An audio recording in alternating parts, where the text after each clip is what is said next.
ለራሳቸው ጥቅም ሲሉ የወንጀለኛ ቡድኖችን እየተጠቀሙ ነው። ይሄ የመጨረሻው ውድቀት ነው። እንዲህ አይነት አስተዳደር የማፊያ አስተዳደር ይባላል፣ ወይም ማፊያ ስቴት ይባላል። የመንግስትን መዋቅር በበላይነት የያዙ አካላቶች ለራሳቸው የፖለቲካ ስልጣን እና ከዛ ጋር ተያይዞ ለሚያገኙትን ጥቅም ለማስጠበቅ ለማስቀጠል ሲሉ ሆን ብለው የፈጠሯቸው ወይም ያደራጇቸው እና እየተጠቀሙባቸው ያሉ የወንጀል ቡድኖች ናቸው። ስርዓት አልበኝነትን የፈጠሩት ራሱ መንግስት ነው የፈጠረው። ከንቲባው ያደራጀው የወንጀል ቡድን ነው። ዋነኛው ወንጀለኛ ግን ከተማው ላይ ያለው አስተዳደር ነው። የመንግስት የመቆጣጠር አቅም እለት ተዕለት እየቀነሰ ነው። ኢቭን አቅም ብቻ አይደለም፣ ፍላጎት ሁሉ እያጣ ነው። በቃ የተወሰነች ቦታ ላይ ብቻ ተወስኖ እዛች በሚያደርጋት ነገር ብቻ እየረካ ያለ መንግስት ነው። በዛ መስክኑ እያለ ያለ መንግስት ነው።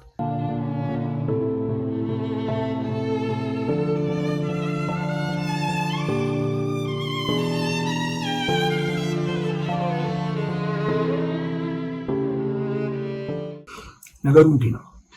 አምቦ ላይ ራሱን 120 ብሎ የሚጠራ አንድ ቡድን አለ።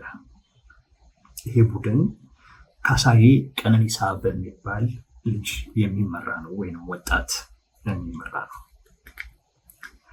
ይሄ ሰው አካባቢው ላይ ካሉ አምቦ ውስጥ ማለት ነው ካሉ ከከንቲባው ጀምሮ ካሉ አንዳንድ ባለስልጣናት ጋር ግንኙነት ያለው ልጅ ነው። የብልጽግናው ጭምር ደጋፊ ነው። ምናልባት አባልም ጭምር ሊሆን ይችላል። ይሄ ሰው ካሳዬ ቀነኒሳ የሚባለው ሰው 120 የሚባል አንድ የወንጀል ስብስብን የሚመራ ነው። በዋናነት አምቦ ውስጥ የሚያደርጋቸው የሚከተሉትን ነው። አንደኛ፣ በቀን ይሄ ሰው ነጋዴዎችን ገንዘብ እንዲሰጡት ያስፈራራል ብቻ አይደለም፣ ይቀበላል። ሲያሰኘው በስለት ሲያሰኘው በሽጉጥ እያስፈራራ ገንዘብ ይቀበላል ከነጋዴዎች፣ አካባቢው ላይ ካሉ ነጋዴዎች። በሌሊት የሰው ቤት እየሰበረም ይዘርፋል። ብቻውን አይደለም፣ የሚመራው ቡድን አለ፣ የወንጀለኛ ቡድን ማለት ነው። ገንዘብ ለመስጠት እምቢ ያሉትን አካላቶች በህዝብ ፊት ነው የሚደበድባቸው። ይሄ ተሰማ ብቻ ወይም ጀዋር መሐመድ ያጋራው ብቻ ሲሆን በቪዲዮ ሁሉ ማለት ከአንድም ከሁለትም በላይ በሆኑ ቪዲዮዎች ሁሉ የተረጋገጠ ነው። በቀን በጠራራ ፀሐይ ሰዎችን ይደበድባል። ደፍሮ የሚናገሩ የለም። ለጸጥታ አካላት ሰው የደረሰበትን ነገር ሲናገር የጸጥታ አካላት የምናውቀው ነገር የለም የሚል ምላሽ ነው የሚሰጧቸው። እና እንዳልኳችሁ ከአምቦ ከተማ ከንቲባ ጀምሮ ከሌሎች ባለስልጣናትም ጋር ግንኙነት አለው። ዋነኛ ስራው ይሄ ነው። ሌላ ስራ የለውም። ምንም ስራ የለውም። ይሄ ነው ስራው። እና ጀዋር ምን ይላል? ድርጊቱ አካባቢው ላይ ያለው ሰው የሚመሰክረው ነው። ከባለስልጣናት ጋር ግንኙነት ያለው ስለመሆኑ የተያያዙ ፎቶዎች የሚያረጋግጡት።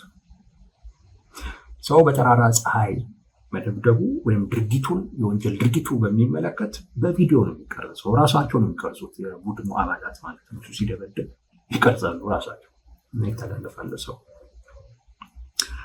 እና ጀዋር ጉዳዩን በጥልቀት ሳጣራ ይላል ከንቲባው ያደራጀው የወንጀል ቡድን ነው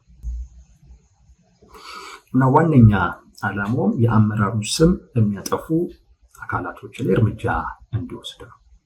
እነሱን ለማስፈራራት፣ ጸጥ ለማሰኘት ታልሞ የተደረገ ነው።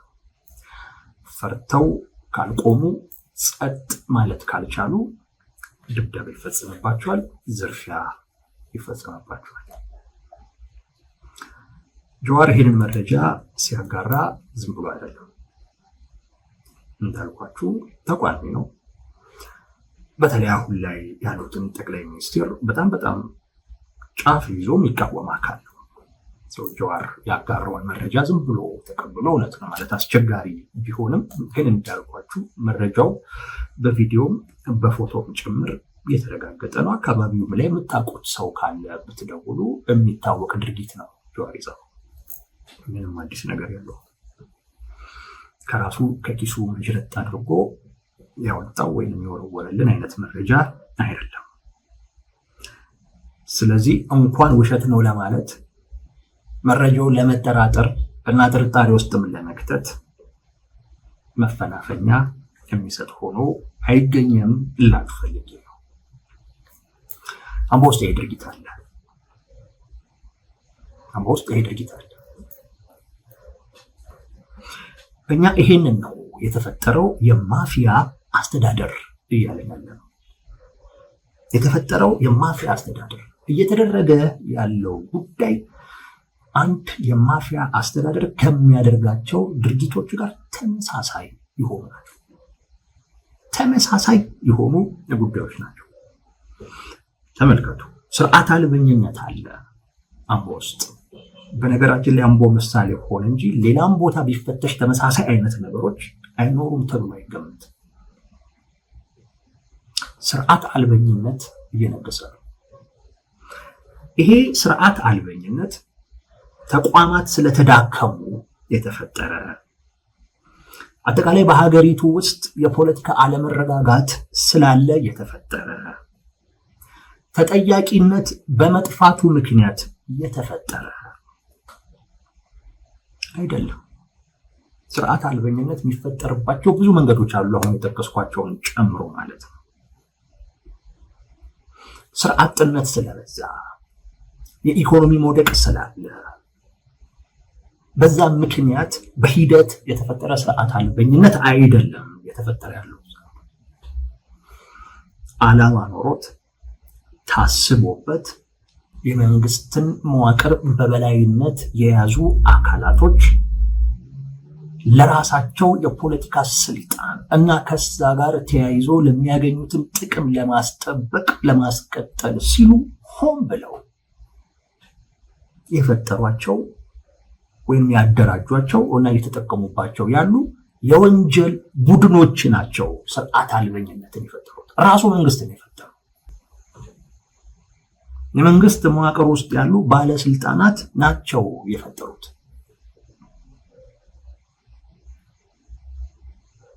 ዓላማውም ተቀናቃኞቻቸውን ጸጥ ለማሰኘት፣ ዝም ለማሰኘት ሲሉ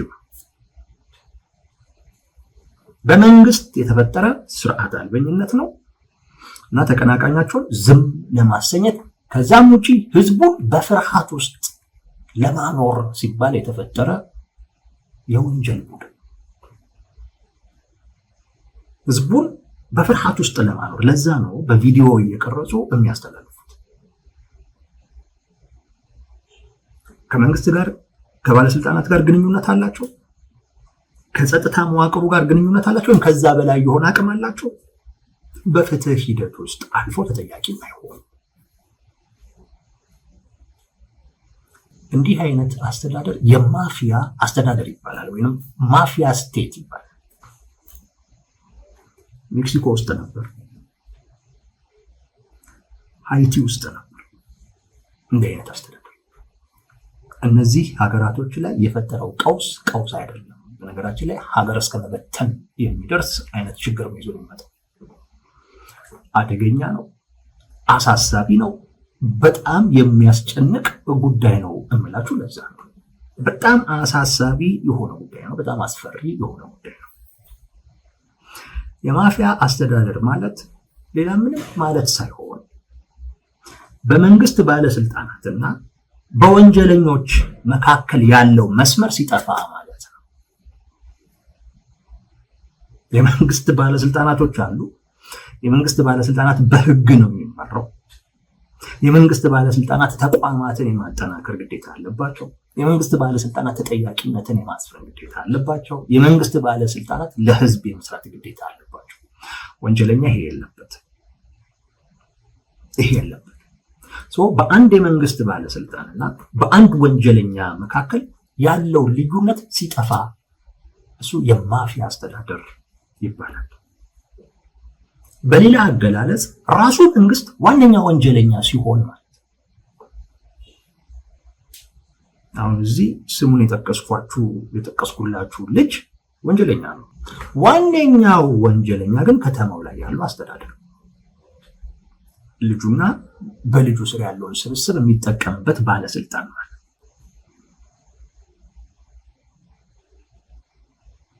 ዋነኛ ወንጀለኛ መንግስት ሲሆን ነው የማፊያ አስተዳደር የሚባለው። አሁን አምቦ ውስጥ እየሆነ ያለው ነገር የማፊያ አስተዳደር። ህዝቡ በእነዚህ ወንጀለኞች ይደበደባል። ወጣቶች ይደበደባሉ፣ ነጋዴ ይዘረፋል፣ የሰው ቤት እየተዘረፈ ይነጠቃል። ተጠያቂነት ግን የለም። አማርራለሁ፣ አስተዳደሩን በዚህ አጋልጣለሁ የሚል እዛ ክልል ላይ ያለ የተቃዋሚ የፖለቲካ ኃይል ወይንም ደግሞ ግለሰብ ዋጋውን ያገኛል። ህብረተሰቡም ጸጥ ለጥ ብሎ እንዲገዛ እዛ ያሉ አስተዳደሮች ሙሉን ከተማ ውስጥ ያለውን የሀብት ምንጭ በብቸኝነት ለመቆጣጠር የሚያደርጉትን እንቅስቃሴ አይቶ እንዳላየ ለማለፍ እንዲያልፍ ሲባል ፍርሃት ይፈጠርበታል። የማፊያ አስተዳደር ማለት በቃ አምቦ ውስጥ አሁን የተፈጠረው ጉዳይ ነው።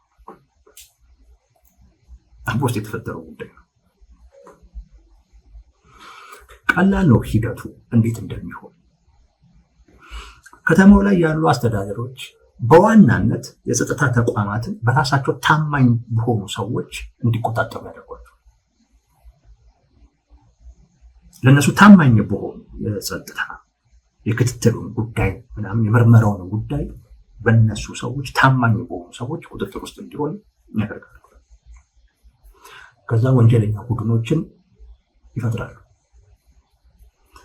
በእነሱ በኩል ተቀናቃኞቻቸውን ይመታሉ፣ ወይም ደግሞ እነሱ ተጠያቂ ደግሞ እንዳይሆኑ በዚህ ምክንያት የፍትህ ስርዓቱን ያፈርሱታል። በዚህ ምክንያት ከተማው ላይ በብቸኝነት ፈላጭ ቆራጭ ሆነው ይኖራሉ። ይሄ አደገኛ ነው። ቅድም እንዳልኳችሁ ስርዓት አልበኝነት ሊነክስ የሚችልባቸው ኢትዮጵያ ውስጥ ብዙ ሁኔታዎች አሉ። ያለው የፖለቲካ አለመረጋጋት፣ የመንግስት የቁጥጥር ማነስ፣ የሞራል የእሴት መሸርሸር። አሁን ላይ ኢትዮጵያ ውስጥ ጉልበት ወሳኝ ነው። መኖር የምትፈልግ ከሆነ ጉልበተኛ መሆን አለብህ። ጉልበተኛ መሆን ብቻም አይበቃ። የፈለገ ጉልበተኛ ብትሆንም ከአንድ ብርቱ ሁለት መድኃኒቱ ስለሆነ መደራጀት ሁሉ አለብህ። በዙሪያም ማሰባሰብ አለብህ። እሱን ስታደርግ መኖር ትችላለህ። እንዲህ አይነት ነገሮች በብዛት አሉ ኢትዮጵያ ውስጥ የተለያዩ አካባቢዎች። ይሄ ግን ራሱ መንግስት ያደራጀው ወንጀለኛ ቡድን ነውና ለራሱ ጥቅም ሲል ማለት ወዴት እየሄድን እንደሆነ ማሰብ ነው። ወዴት እየሄድን እንደሆነ ማሰብ ነው። የመረጃ ውሸት አይደለም። ቪዲዮን ባመጣላችሁ ይዘገነናል። እውነቴን ነው የምላችሁ። በቃ በጣም ይዘገነናል። የሰው ልጅ እንደዛ አይቀጠቀጥም። በእርግጥ ብዙ አይተናል በቪዲዮ የሰው ልጅ ምን ሲደረግ እንደነበር። ሲታረድ አይተናል፣ ሲሰቀል አይተናል። ይሄ ራሱ የሰው ልጅ እንደ እባብ ሲቀጠቀጥ ታውቃላችሁ። በቀን ሆቴል ውስጥ የሰው ልጅ ሲደበደብ ማንም ምንም አይልም። ወዴት ነው እየሄድን ያለው? ወዴት ነው እየሄድን ያለው? ይሄ ነገር እኮ ሄዶ ትልቅ ወንጀል አገር እኮ ነው የሚያፈርሰው። እነዚህ ወንጀለኛ ቡድኖች ዛሬ በከተማው አስተዳደር ስር ሆኖ የከተማውን አስተዳደር ፍላጎት የሚያስፈጽሙ ሊሆኑ ይችላል። ነገ ከነገ ወዲያ ግን ይሄን ነገር ሲለማመዱት ብዙ ሳይደክሙ ብዙ ሳይለፉ በአጋጣሚ በአጭር ጊዜ መክበር መለወጥ ሲችሉ፣ መሪው በነገራችን ላይ አምቦ ውስጥ ያለው የመሬት ብዛት ስፍር ቁጥር የለውም የሚባል አሁን ስሙን የጠራሁላችሁ ሰው አምቦ ውስጥ ካሳዬ ቀነኒሳ የሚባለው ሰው በርካታ ቦታዎች ላይ በግሉ የተመዘገበ መሬት አለው፣ ሀብት አለው። ይሄን የለመደ ሰው ነገ ከነገ ወዲያ ይሄን ሀብት ተጠቅሞ የራሱን አደረጃጀት አስፍቶ ትልቅ ችግር የሚሆነው እዛው ላሉ ለከተማ አስተዳደር ከዛ በኋላ ተመልሰው ሃይቲ ውስጥ የሆነው ልክ እንደዛ ነው። የወንበዴዎች የወንጀለኞች መንግስት ነው የተፈጠረው።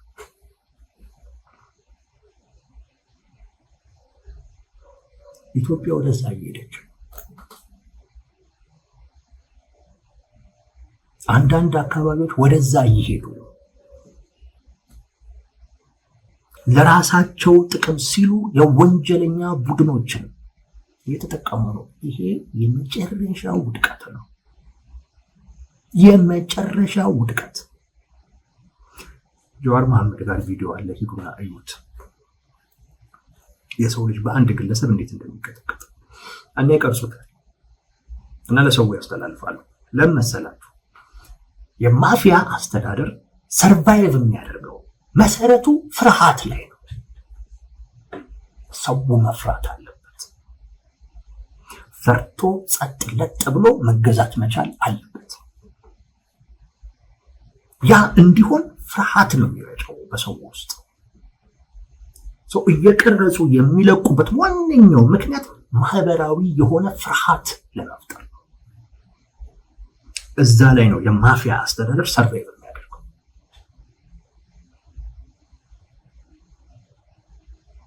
ራሱ ህዝቡን እኮ ነው እየታገሉት እኮ ያሉት። ከህዝቡ ጋር እኮ ነው እዛ አካባቢ ላይ ያለ አስተዳደር ጦርነት ውስጥ እኮ የገባው።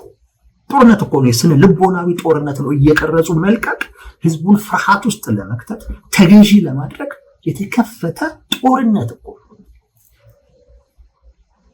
ኦሮሚያ ላይ ትልቁ መሰረቴ ነው የሚለው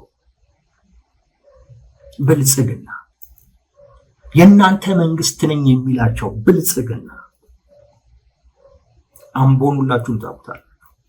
አምቦ ላይ የማፊያ አስተዳደር ፈጥሮ ከህዝቡ ጋር ስነ ልቦናዊ ጦርነት ውስጥ ገብቷል። ሰውን ፍርሃት ውስጥ ከቶ ማለት ይሄ አብዛኛው ኦሮሚያ ውስጥ ሰው የሚኖርበትን አይነት ሁኔታ የሚያሳይ ነው። አትጠራጠሩ፣ በጣም ብዙ ቦታዎች ላይ ይስፋፋል። ነገ ከነገ ወዲያ የሚመጣው አስተዳደር እንደዛ የተለያዩ አካባቢዎች ላይ በተደራጀ አይነት መልኩ ወንጀል የሚፈጽሙ ወንጀለኛ ቡድኖች በብዛት ነው ያሉት።